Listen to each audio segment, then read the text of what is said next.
The thermo EMF of a thermocouple is 25 microvolt पर degree Celsius. आपको एक thermocouple दे रखा है। थर्मोकपल क्या होता है मैं फिर आपको बता दूं एक बार। थर्मोकपल बेसिकली एक ऐसा कपल होता है दो मेटल्स का, दो डिफरेंट डिफरेंट मेटल्स को हमने ज्वाइन कर दिया इस तरह से। दो डिफरेंट डिफरेंट मेटल्स हमारे पास में है, एक मेटल 1 थी और एक मेटल 2 थी। ठीक है, इसमें एक मेटल 1 है और एक मेटल 2 है। इनको हमने ज्वाइन कर दिया तो इससे जो डिवाइस बनती है इस डिवाइस को हम बोला करते हैं थर्मोकपल। अब इसमें जो आपको दे रखा है थर्मो ईएमएफ जो है वो कुछ इस तरह से वेरी कर रहा है कि हर डिग्री सेल्सियस के चेंज पर, for every degree Celsius change in temperature, जो ईएमएफ है वो 25 माइक्रोवोल्ट आपको मिल रहा है रूम टेम्परेचर पे। तो आपसे पूछा क्या है, इसमें पूछा है कि यदि गैल्वेनोमीटर जिसका रेजिस्टेंस 40 ओम है और जो मिनिमम से मिनिमम कितना करंट मेजर कर पाता है, as low as 10 to the power -5 ampere. ठीक है, अब इसको मैंने अगर थर्मोकपल से जोड़ा तो स्मॉलेस्ट टेम्परेचर डिफरेंस कितना होना चाहिए कि गैल्वेनोमीटर उसको मेजर कर सके। मतलब कुल मिलाकर देखिए आप, ये जो थर्मोकपल है इस थर्मोकपल के अक्रॉस आप किसको जोड़ने जा रहे हो, इस थर्मोकपल के अक्रॉस आप एक गैल्वेनोमीटर को जोड़ने जा रहे हो। अब आप इस थर्मोकपल के अक्रॉस एक गैल्वेनोमीटर को जोड़ने जा रहे हैं तो उससे क्या होता है, ज़रा हम उस बारे में ज़रा देखें। हमने यहाँ पर दो अलग अलग मेटल ली हैं, एक मेटल 1 और एक मेटल 2। इन दोनों को मिलाकर हमने थर्मोकपल बनाया और हमें पहचानना है कि हम इस थर्मोकपल के अक्रॉस कितना टेम्परेचर डिफरेंस दे दें कि करंट मेज़र किया जा सके गैल्वेनोमीटर के द्वारा।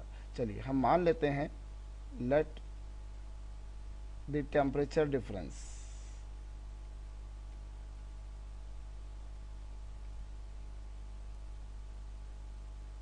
across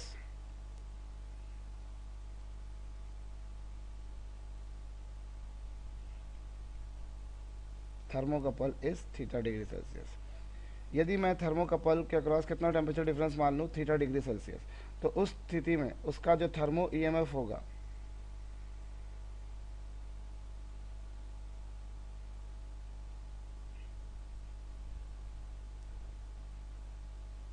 वो कितना हो जाएगा एग्जैक्टली, उसका जो ईएमएफ है वो एग्जैक्टली हो जाएगा कितना, 25 माइक्रोवोल्ट इंटू थीटा, इतना कुछ हो जाएगा। ठीक है, और अब आपको इतना उसके अक्रॉस पोटेंशियल डिफरेंस आ गया। आ गया किसके अक्रॉस आ गया, ये थर्मोकपल के अक्रॉस आ गया। अब आपको इसी ईएमएफ को मेज़र करना है एक एमीटर से, और एमीटर मिनिमम से मिनिमम 10 की पावर -5 एम्पियर करंट मेज़र कर सकता है। इससे कम करंट अगर आप उससे मेज़र कराने जाओगे तो वो मेज़र नहीं कर पा रहा। इसका मतलब क्या हो गया, चलिए हम वो देखें। ये तो पोटेंशियल डिफरेंस आ गया थर्मोकपल का। अब मिनिमम से मिनिमम थर्मोकपल जो गैल्वेनोमीटर है वो मिनिमम से minimum 10 to the power -5 ampere current measure कर सकता है। अगर 10 की पावर -5 एम्पियर करंट मेज़र कर सकता है तो वो कितना पोटेंशियल डिफरेंस मेज़र कर पाएगा वो हम देखें। Minimum potential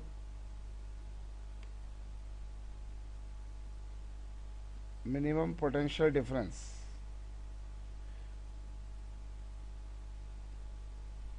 which can be measured by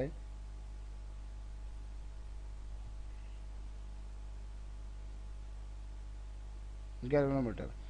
minimum potential difference जो गैल्वेनोमीटर मेज़र कर सकता है वो कितना हो जाएगा, उसका करंट जो वो मेज़र कर सकता है इनटू उसका रेजिस्टेंस जो वो मेज़र कर सकता है। ठीक है, अब अगर आपको यही जो थर्मोकपल था उसके अक्रॉस जो पोटेंशियल डिफरेंस था, अगर आपको उसको किससे मेज़र करवाना है, उसको आपको मेज़र करवाना है एमीटर से। तो नेचुरल बात है जितना पोटेंशियल डिफरेंस थर्मोकपल के अक्रॉस आया है, कितना आया है 25 थीटा। ध्यान दीजिए माइक्रो वोल्ट है तो माइक्रो को हम चेंज कर लेंगे, इतने वोल्ट आ जाएगा। और यही वोल्टेज डिफरेंस हमें गैल्वेनोमीटर से मेज़र करवाना है तो गैल्वेनोमीटर के अक्रॉस वोल्टेज डिफरेंस कितना हो सकता है मिनिमम से मिनिमम।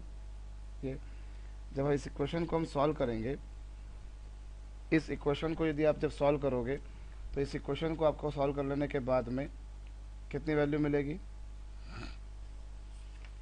आप सॉल्व करिए इस इक्वेशन को। इस इक्वेशन को सॉल्व कर लेने के बाद में हमें जो वैल्यू मिलेगी वो